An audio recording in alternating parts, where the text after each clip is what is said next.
자, 오늘 하나님의 말씀은 고린도후서 11장 6절부터 보시겠습니다. 고린도후서 11장 6절부터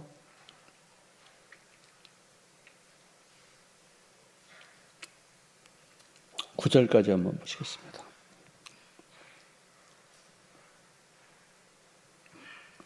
함께 읽겠습니다. 시작. 내가 비록 말에는 부족하나 지식에는 그렇지 아니하니 이것을 우리가 모든 삶 가운데에서 모든 일로 너희에게 나타내었노라. 내가 너희를 높이려고 나를 낮추어 하나님의 복음을 값없이 너희에게 전함으로 죄를 지었느냐. 내가 너희를 섬기기 위하여 다른 여러 교회에서 비용받은 것은 탈취한 것이라. 또 내가 너희와 함께 있을 때 비용이 부족하였을 때 아무에게도 누구를 끼치지 아니하였음은 마게도냐에서 온 형제들이 나의 부족한 것을 보충하였습니다. 내가 모든 일에 너희에게 폐를 끼치지 않기 위하여 스스로 조심하였고 또 조심하리라. 네. 오늘 이 고린도후서 11장 처음에는 바울이 자기 자신에 대해서 얘기하는 것을 어리석은 것이다 라고 표현하면서 그래도 내가 나에 대해서 좀 얘기 좀 하고 싶다. 변론하고 싶다. 내가 어떤 사람인지 좀 보여주고 싶다. 왜? 답답하니까. 너희들 어떻게 그럴 수 있느냐. 그런 것이겠죠. 자, 이 바울이 한 것은 뭐냐면은 예수님을 신랑으로 삼고 그를 통해서 자기 스스로가 신부가 되고자 하는 성도님들의 관계를 연결시켜주는 뚜쟁이, 그죠? 중매인의 역할을 하는 것이다. 이게 내가 하는 일이다. 여러분, 이 중매인이 이렇게 높아지고 또 잘난 척하고 이렇게 자기를 변호하고 그럴 필요가 없죠, 그죠? 이 둘만 잘 서로 간에 연결시켜서 결혼에 성사시키는 것이 목적일진데 너희들은 그런데 나를 너무 심하게 박해하는구나 하는 그런 뜻이에요.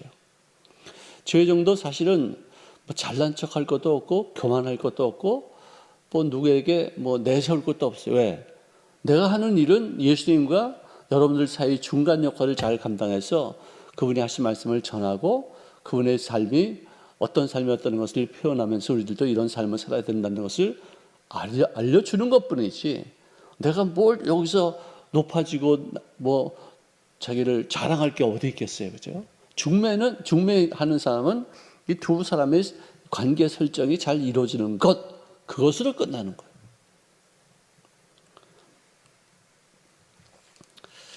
자, 마태복음 22장 2절 한번 말씀 보여주세요. 자, 천국은 마치 자기 아들을 위하여 혼인 잔치를 베푸는 어떤 임금과 같다. 다시 말해서 우리 신앙은 신랑 되시는 예수님과 신부 되는 우리들 사이가 연결되어서 딴딴따단 하는 요게 이 복음의 진수다 이거죠. 나는 예수님이 그러니까 하나님과 우리 사이의 관계, 예수님과 우리 사이의 관계 중에 여러 가지가 있죠. 양과 목자도 있고 왕과 신하와 그러니까 왕과 신하의 관계도 있고 친구의 관계도 있습니다. 포도나무와 가지의 관계도 있고 또 있어요. 예수님과 우리들의 사이의 관계 비유할 때. 내가 물어보면 안 되죠. 여러분들 한 번도 대답한 적이 별로 없으니까. 어쨌든 하여간 이런 관계가 있는데 그중에서 제가 가장 감동 깊어하는 그런 관계는 신랑과 신부의 관계. 굉장히 절묘해요. 에베소서 5장에도 신랑, 아내들이요, 남편들이 이렇게 말하지만 그 아내들이요, 남편들이요 하는 그 말의 어떤 핵심 뭐냐? 하나님과 우리 사이는 신랑과 신부 관계다. 나와요. 호세아가 그 많은 고초를 겪은 것도 네 아내가 다른 남자하고 잠자리를 같이 할 때 네 마음이 어떻냐? 내가 그렇다. 것을 알려주기 위해서 호세아가 그런 어떤 고초를 겪은 거예요. 호세아는 참 희생물이죠. 우리에게 하나님과 우리 사이의 관계가 신랑과 신부의 관계다. 내가 혹시라도 딴 남자에게 딴 어떤 이 관계를 갖게 된다면은 하나님 외에 다른 것을 내가 더 귀히 여기고 하나님 외에 다른 것을 내가 사랑을 쏟는다면 그때 하나님의 느끼실 마음가짐이 어떻겠는가를 아주 정말 적나라하게 표현한 그런 내용이라는 것이죠. 자, 민수기 25장 7절 한번 보세요. 제사장, 이게 눈이 잘 안 보이네, 이제는. 아론이. 저를 좀 노란 색깔로 하면 좀 더 잘 보이지. 제사장 아론의 손자 엘르아셀. 한번 읽어보세요, 여러분 께서.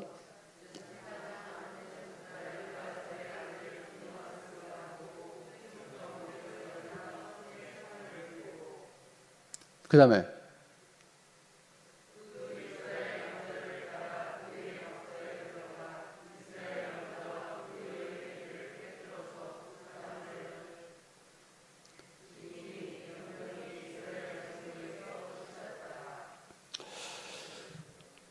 그러니까 하나님과 우리 사이에 있어서의 관계가 잘못될 때 이런 일들이 생기는 거예요.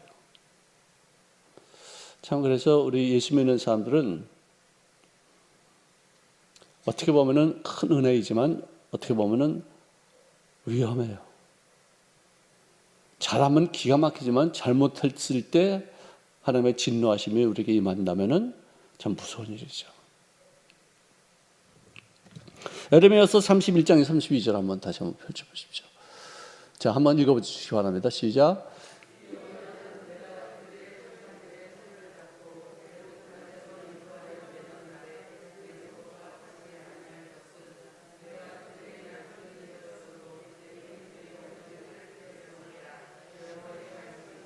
네, 남편과 아내의 관계의 언약은 서로 정절을 지키겠다는 거죠. 하나님과 우리 사이의 어떤 언약도 가장 대표적인 것이 뭐냐? 우리 관계에 있어서 정절을 지켜서 깨트리면 안 된다. 이거예요.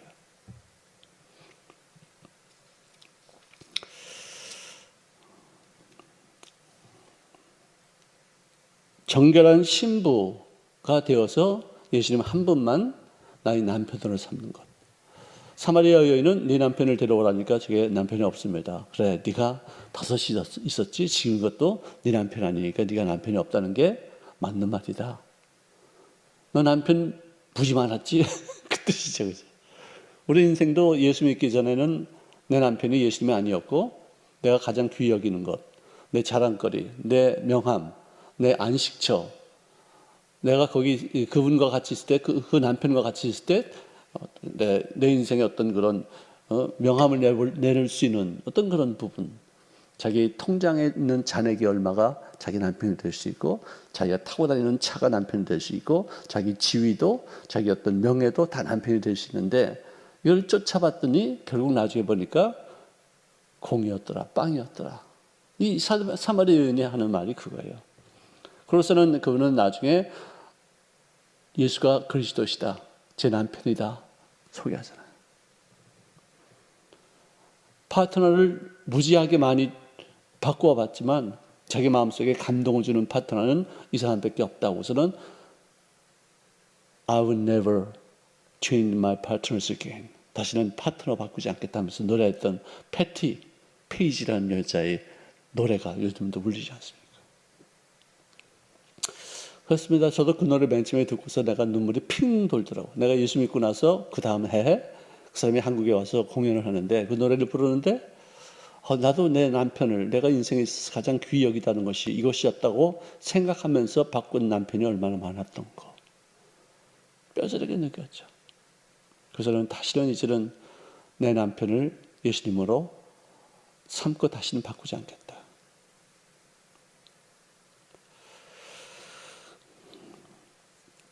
자, 여기서 또 3절에 보니까 이 뱀에 대해서 나오는데 아담과 하와를 미혹했던 마귀죠. 표상이. 네, 지금도 거짓 사도들에 대한 너희들이 분별력이 없는 것이 뭐냐?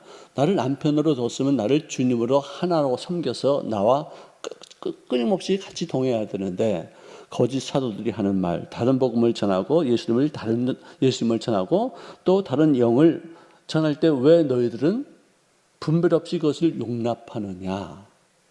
이거예요. 사랑하는 사람에게 배신감을 느꼈을 때는 질투를 떠나서 보복이 오는 거예요. 예수님은 다른 것보다도 제일 아주 그냥 가슴 아파하는 이유는 뭐냐? 나 외에 다른 남편을 두는 것. 그거는 너무너무 싫어하세요.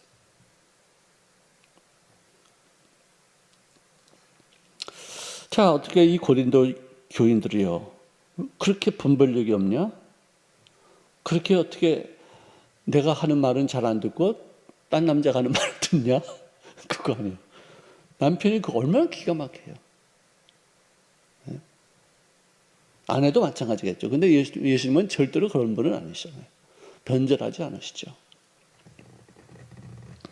자, 그래서 이제 오늘 본문 말씀에는 내가 이 말하는 데는 약하지만 편지 쓰는 데는 내가 봐도 참 글 잘 쓴다. 지식이 많아서 그런 거 아니냐. 내가 너희들에게 무보수로 복음을 전파하는 것이 그것이 죄가 되었냐? 너희들에게 내가 언제 한번 재산 탈취한 적이 있느냐? 내가 마케도니아에서부터 지원을 받아서 그 돈을 너희를 위해서 쓰는데 그것을 갖고 너희들은 내가 재산을 어디서 탈취해가지고 돈 쓴다고 이렇게 말을 할 수 있겠느냐? 이거예요. 바울이 하는 말이. 나는 너희들에게 죄를 지은 적도 없고 누를 끼친 적도 없고 폐를 내가 끼친 적도 없는데 혹시 이런 것이 이루어지지 않을까 싶어서 내가 오히려 내가 직업을 갖고서 내가 일을 하고 다른 사람들이 도와주는 걸 갖고서 너희를 위해서 쓰고 있는데 내가 이런 어떤 유혹을 극복하기 위해서 끊임없이 노력하고 있고 또 조심해서 너희들에게 누가 되지 않도록 하기 위해서 내가 최선을 다하고 있다. 하고서 자기 자신을 변화하고 있어요. 거짓 선지자들과 더불어 가장 구별되게 사도 바울이 행할 수 있었던 것은 깨끗한 것이었어요. 자기는 설교도 잘 못하지만 저는 좀 어떤 면에서는 좀 부족한 점도 많이 있지만 내가 가장 자랑스러울 수 있는 것은 뭐냐? 깨끗하게 하는 거지.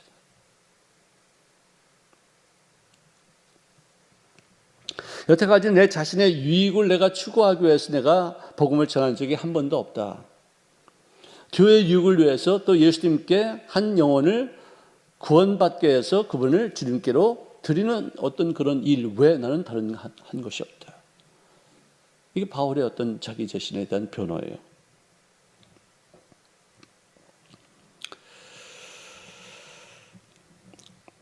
선교도 하나님께서 허락하신 그 한계 내에서 해야지 이게 하나님 기뻐하시지 도를 넘거나 지나치거나 앞서가는 것을 주님 기뻐하지 않으세요. 거짓 사도들은 항상 스스로 자기 자신을 높이 평가하고 또 그것을 믿고서 교만하고 남들에게 자기 유익을 위해서 그를 기만하는 그런 어떤 일들을 많이 하고 있었다. 거짓 사도들, 그 사람들에 대해서 속이는 일꾼 또는 가짜라고 바울이 표현하고 있습니다. 사탄도 광명의 천사로 가장해서 우리에게 왔는데 세상에 가짜들이 없는 것이 있을 수 있겠느냐. 가짜 있다. 똥 가방도, 여러분들 똥 가방 뭔지 아시죠? 그것도 가짜가 무지하게, 이번 며칠 전에 뉴스를 보니까 가방 하나에 뭐 몇 천만 원짜리가 있어요. 그 오리지널 진짜를 사면 그렇대요. 근데 그것도 인기가 있어가지고 몇 달을 기다려야지만 사니까 그때 가짜를 만들어도 기가 막히게 똑같이 만들어가지고 파니까 사람들이 싼 값에 막 사가지고 이 사람들이 돈을 무지하게 벌어가지고 폴쉐라는 그 자동차를 3대씩이나 굴려. 또 남매가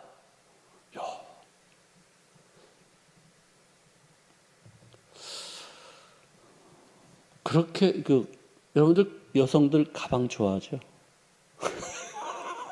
가방들 좋아한대. 그 가방이 자기 신분을 나타내. 우리가 이제 남자들은 주로 차 같은 걸 갖고 이제 자기 신분의 어떤 그 표상으로 보여줄 때가 있는데, 여성들은 가방 하나 딱 똥가방 걷는 게 달라진다고. 걷는 게 참 자기가 명품이 돼야지, 가방이 명품이 되어서 이 가방 덕에 자기를 남들에게 높인 평가를 받겠다는 마음, 참 좀 안타깝죠. 저도 왕년에 좀 그랬었어요. 좀 시계도 좀 멋있는 거 좀 차고 싶고, 만년필도 말이지 뭐 좀 째짜 뭐 이렇게 그리고 뭐 그랬는데 예수 믿고 나니까 그게 진짜 아무것도 아니에요. 정말 아무것도 아니에요. 그럼 뭐야 그게? 정말 그런 거 진짜 허술하게 그러고 다니는 거예요. 넥타이도 누가 사주니까 내가 이렇게 하는 거고, 흐지부지한 것들이 많아요. 참 감사하죠. 이렇게 저에게 이렇게 좋은 넥타이도 사주시고. 이거 뭔가? 이거 뭐 클리프보드 난 모르겠네. 하여간 뭐 저도 명품 이 넥타이 한두 개 있어요. 그런 잘 안 쓰고 이렇게 결혼식 주례할 때 좀 쓰거나 어디 좀 좋은데, 이 넥타이의 어떤 진가를 알아보는 사람들 앞에 가죠. 네? 어떤 목사님은 정말 내가 무슨 넥타이를 갖다 한 두 개밖에 없는데 그걸 딱 보고서 알아봐요. 나는 못 알아보는데 알아봐요. 그런 사람들이 있어요. 사실 진짜 그런 어떤 자동차는 좀 좋은 거를 타는 것이 뭐냐, 안전을 위해서. 특히 나이 든 사람은 정말 이 자동차를 뭐 좋은 거 비싼 게 아니라 안전을 위해서 조금 그런 어떤 안에 있는 그 인테리어를 좀 또 기능을 이렇게 좀 보완하는 그런 필요가 있겠죠. 특히 미국 같은 데서는 이 길이 넓고 막 쌩쌩 달리기 때문에 자동차 사고 나면 죽어요. 근데 좋은 차를 타고 좀 좋은 차보다 좀 크고 좀 안전이 이렇게 있는 차를 타는 것이 유익하죠. 작은 차들 부딪히면은 뭐 날아가죠. 그냥 사람 많이 죽죠. 생명에 관한 거니까. 하여간 이 사람들은 이 복음에 대해서만큼은 좀 진솔하자. 하나님의 말씀에 대해서만큼은 좀 진실되게 살아자. 이게 살아보려 하는 그런 얘기죠. 왜냐하면 맨 마지막에 심판이 있기 때문에. 이거를 사람들은 다 착각하고 살아요. 혹시라도 여러분들 중에서 자기가 나오는 그 비디오를 본 적이 있어요? 네? 자기가 하는 말, 자기가 어떤 행동하는 거 이렇게 보고서 만족하는 사람은 손 들어봐요. 그러면 불만족한 거 손 들어봐요. 몇 사람이 있네요. 불만족한 거. 그 왜냐면은 자기가 착각하고 나는 이런 모습으로, 이런 음성으로 이렇게 하는 줄 알았는데 막상 이 텔레비를 보니까 음성도 이상하고 행동도 이상하고 마음에 안 들어. 막 짜증나. 근데 이게 현실이거든요. 내 음성은요, 내가 여기서 말하는 것이 내 머리를 울려가지고 그 다음에 내 귀, 내 속에 있는 귀와 겉에 있는 귀가 같이 듣는 거예요. 이 울리는 거는 이 속에 있는 귀가 듣고 이 바깥에서 나와가지고 내 속으로 들어가는 것은 내 겉에 있는 귀가 들어요. 그래서 그렇게 분별했는데 녹음을 하고서 딱 들으면은 겉에 있는 귀의 목소리만 듣기 때문에 이게 내 목소리야? 그래서 굉장히 놀라죠. 행동도 마찬가지죠. 이 비디오를 보면은 내가 저렇게 움직였어? 내 표정이 왜 저래? 내 얼굴을 잘 못 보니까 보통 때. 그러니까 착각해요. 근데 남들은 벌써 이미 나의 단점이고 뭐고 다 알고 있어. 다 알고 있는데 나만 몰라. 왜 나는 이제 단점이고 뭐고 딱 이제 반나 보여주고 반나 들려주니까 사람들이 거기에 익숙해져 있는 거예요. 그래서 이제 단점으로 잘 보지를 않아요. 근데 나는 익숙하지 않으니까 왜 이러지? 왜 이 목소리가 이래? 나는 이렇게 얼굴 표정이 왜 이래? 이러고서 자기를 싫어하는 거예요. 저도 설교를 하고 나서 그 설교를 듣기 별로 안 좋아해요. 좀 더 잘했을 걸. 좀 더 이런 데 좀 보완했으면 더 좋았을 걸. 그런 생각이 설교 끝나고 나서 늘 있기 때문에 아유, 왜 또 이렇게 또 설교했을까? 좀 더 잘할 수 있었을 텐데. 그런 생각이 자꾸만 드니까 어떨 때는 내가 나를 싫어서 안 들을 때도 있어요. 그렇지만 필요에 의해서는 제가 세심하게 잘 들을 때도 있죠. 어쨌든 착각하지 말자. 착각하지 말자. 바울과 같이 이렇게 신실하게 너무너무 답답하니까 자기 자신을 변명하고 내 말을 좀 믿어다와. 내 유익을 위해서 하는 게 아니야. 하늘나라 상급받는 거 그거 외에는 나 바라는 것이 없어. 나 오해하지 마. 그래서 자기를 막 변명하죠. 이럴 때도 필요할 때가 있어요. 그렇지만 거의 잘 안 하죠. 바울은 너무 답답하니까 아마 그렇게 한 것 같아요. 나중에는 하나님이 다 알아서 하세요. 다 알아서 하십시다. 제 짧은 인생을 살면서 겪은 것이 뭐냐. 하나님은 알고 계신다. 하나님은 알고 계신다. 낙심할 필요도 없다. 나에게 상처를 준 사람에게 초점을 맞추지 말고 그 상처를 허락하신 하나님께 초점을 맞추어서 계속해서 성장하자. 이거예요. 제가 얻은 결론이.